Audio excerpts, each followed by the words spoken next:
Assalamualaikum warahmatullahi wabarakatuh. Selamat datang teman-teman sekalian.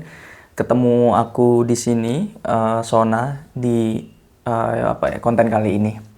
Oke, bagi yang baru ketemu dengan konten ini atau channel YouTube ini, perkenalkan, aku Sona. Aku adalah orang yang antusias terhadap dunia pendidikan dan juga literasi. Aku juga seorang penulis dan seorang business owner toko buku online, namanya Buku SR.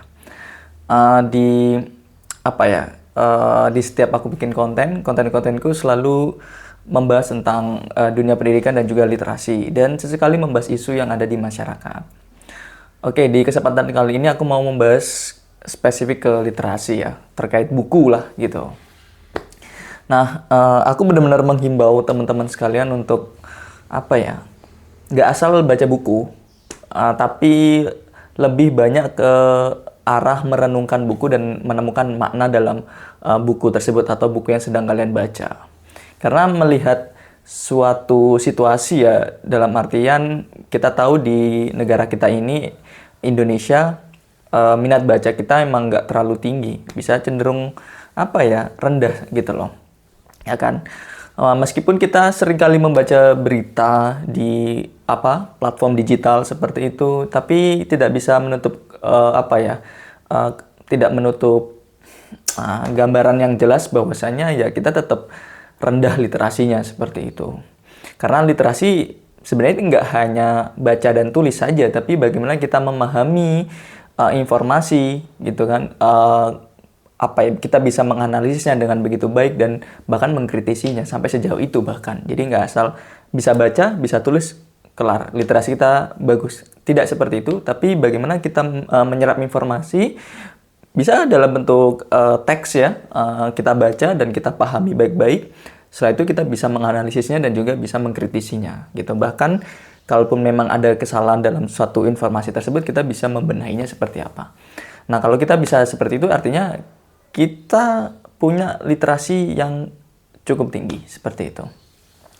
Tapi orang-orang yang bisa seperti itu ya faktanya memang belum banyak di Indonesia. Nah, kenapa himbauanku adalah banyak merenungkan buku bacaan atau buku yang sedang kita baca dalam rangka untuk mendapatkan makna gitu. Karena inilah faktanya, salah satu pemicunya adalah kenapa minat baca kita rendah adalah ketika kita membaca, kita itu nggak menemukan makna dalam buku tersebut. Kecenderungannya orang-orang ketika nggak menemukan makna adalah pasti mengatakan hal seperti ini. Maksudnya apa sih ini buku? Gimana sih ini buku gitu?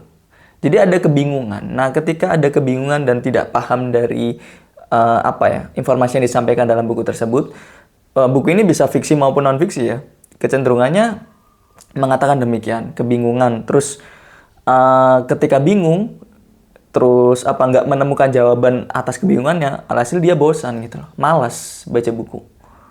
Parahnya adalah dia nggak melanjutkan membaca buku, alhasil artinya dia berhenti membaca buku, tutup tuh bukunya. Dikasih buku atau diberikan rekomendasi dari orang lain, buku ini bagus, baca deh. Dibaca, nggak paham maksudnya apa, bingung gitu kan. Lama-kelamaan bosan. Ketika udah bosan, lama-lama tuh ditutup. Gitu. Mungkin bosan masih dia masih baca, tapi nggak sering baca. Setelah itu dikit, terus nanti dilanjutkan kembali. Nantinya ini mungkin bisa berganti hari ya gitu. Tapi lama-kelamaan ketika bosan terus, ya dia nggak membaca seterusnya. Tutup buku, benar-benar literally berhenti membaca buku. Seperti karena menganggap ya membaca nggak ada benefitnya buat dia. Karena dia nggak menemukan makna seperti itu. Nah, yang ingin aku soroti di sini adalah ya kita benar-benar harus mendapatkan makna ketika kita membaca. Nah, bagaimana caranya agar kita bisa menemukan atau mendapatkan makna dari bacaan kita adalah ya bisa langsung tersirat gitu kan dari buku tersebut. Tapi memang faktanya nggak setiap buku seperti itu kan. Tapi aku sampaikan terlebih dahulu sebelumnya adalah bahwasanya setiap buku itu pasti mengandung makna, pasti memiliki makna. Sekali lagi, ini fiksi dan non-fiksi juga seperti itu. Selalu ada maknanya, tidak mungkin tidak. Kenapa? Karena buku ini buah pemikiran mendalam dari seorang penulis. Ya kan? Jadi pasti, karena itu adalah hasil pemikiran dari seorang penulis, pasti di dalamnya ada suatu makna. Gitu. Pasti ada maknanya. Memang nggak semua orang bisa menangkap makna tersebut. Ya kan? Ini problemnya ya. Ada orang yang nggak menangkap, bingung, kemudian bosan, akhirnya tutup buku, nggak melanjutkan membaca buku alias berhenti membaca buku. Nah, bagaimana bisa kita mendapatkan makna dari bacaan tersebut adalah salah satunya dengan cara merenungkan setiap informasi yang ada dalam buku tersebut. Ya, memang ya. Yang aku katakan tadi adalah umumnya tersirat. Tapi memang nggak semua buku seperti itu. Jadi nggak bisa langsung dipahami, oh maknanya seperti ini. Memang tidak, ya kan? Nggak semua buku seperti itu. Itu tergantung style dari penulis sendiri ya gitu. Aku sendiri sih emang cenderung tidak seperti itu gitu kan. Jadi implisit gitu loh. Tapi tidak eksplisit. Cenderung tulisanku sih seperti itu ya. Tapi nggak semua tulisanku seperti itu. Nah, ada penulis yang implisit tadi. Nah, caranya adalah untuk menemukan makna ketika tulisannya implisit adalah kita harus merenungkan. Merenungkan informasi yang disampaikan dalam buku tersebut. Ya kan? Jadi emang nggak selalu langsung muncul saat kita membaca. Seringkali makna itu baru terasa kalau kita itu merenungkannya, ya kan? Kemudian mendiskusikannya juga bisa, dan menghubungkannya dengan kehidupan nyata yang kita rasakan. Itu nggak harus yang kita rasakan, tapi yang mungkin bisa kita sadari saja. Nah, contohnya nih ya, dari buku ini dari Paulo Coelho, Sang Alkemis. Ini novel yang sudah selesai aku baca ya. Premis dari novel ini aku nggak akan spill atau aku nggak akan nge-review dari buku ini ya gitu. Cuma aku spill dikit premis dari buku ini adalah premis buku ini itu adalah ada seorang pemuda yang mencari harta karun. Dia bermimpi menemukan harta karun dan dia mengejar mimpinya itu, alias dia berusaha untuk mendapatkan harta karunnya itu dengan cara dia menyeberang sampai ke negeri seberang. Gitu. Sekali lagi ya. Premisnya adalah ada seorang pemuda yang bermimpi menemukan harta karunnya. Kemudian dia berusaha untuk mewujudkan mimpinya itu dengan cara pergi ke negeri seberang. Seperti itu. Nah, itu premisnya. Dan setelah aku renungkan, setelah aku selesai membaca, awalnya aku menikmati gitu. Karena sangat menghibur sekali gitu. Ini petualangan banget. Tapi setelah aku selesai membaca dan aku merenungkan, keren banget nih buku. Kenapa seperti itu? Karena aku menghubungkannya dengan kisahku sendiri gitu. Jadi dia mencari harta karun sampai ke negeri seberang. Aku juga demikian. Bagi yang tahu tentang aku kemarin sempat bekerja sampai ke luar negeri kan, ke Australia seperti itu.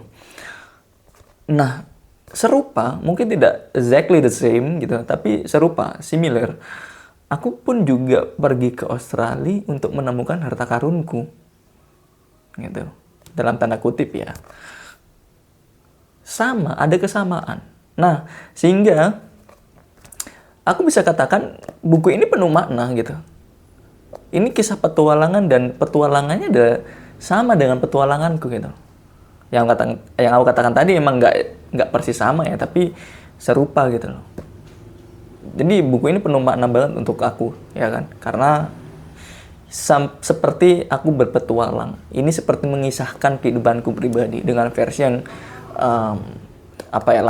versi yang berbeda aja gitu loh. Itu. Ya kan? Jadi direnungkan akhirnya dapat tuh, dihubungkan dengan kehidupan nyata akhirnya dapat tuh makna dari buku ini. Ya kan? Tidak hanya buku ini sebenarnya. Contoh lainnya adalah buku ini, Belajar Marketing, Belajar Hidup dari Henry Manam Piring. buku ini sebenarnya belum selesai aku baca, masih beberapa bab lah awal gitu. Cuma jadi aku nggak bisa kasih premis lengkapnya gitu loh, karena emang belum selesai aku baca. Tapi sejauh yang aku tangkap di bab-bab awal adalah buku ini sebenarnya tentang pengembangan diri, tapi dibalut dengan konteks marketing ya, karena penulis sendiri dalam artian Hendy Manampiring adalah seorang ekspertis di bidang marketing gitu loh, udah beberapa tahun, udah berpuluh tahun lah gitu. Jadi dibalutnya dengan keilmuannya seperti itu. Tapi isinya sebenarnya pengembangan diri. Nah, di bab awal sendiri atau di bab pertama, dia menggambarkan marketing itu ya selayaknya kita berkehidupan sehari-hari. Contoh simpelnya adalah ya ketika kita mau PDKT dengan orang gitu loh, dengan pasangan gitu loh. Jadi ketika kita punya tujuan, nah kan yang ingin kita wujudkan, nah kita pasti akan melakukan upaya-upaya kan.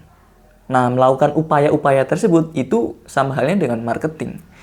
Nah ketika kita bisa mewujudkan mimpi kita atau target kita raih ya kan, ya artinya closingannya ada, artinya itu udah berkaitan dengan selling gitu. Nah tapi sebenarnya di kehidupan sehari-hari kita itu seringkali menerapkan prinsip-prinsip marketing gitu.